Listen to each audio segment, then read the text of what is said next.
bossing. Unboxing barang bawah RM5,000 baru. Baru ke bos? RM4,999 kilang P00.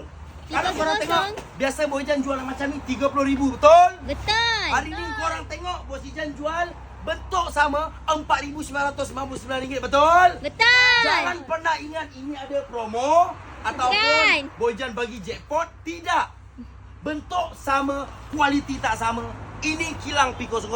Nak tengok rate harga rendah, finishing malas, mudah je. Tengok ni.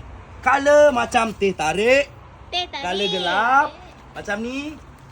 Seninya habis hilang. Itu adalah barang P00, kualiti rendah walaupun tengok sempat tebal. Bosi ganti dengan korang 3, 2, 1, 1. Full set siap meja 3. RM4,999. Tak boleh kurang. Tak pernah tinggi, tak pernah rendah harga ni. Dia tetap sama dari dulu sampai sekarang. Nak yang harga rendah P00.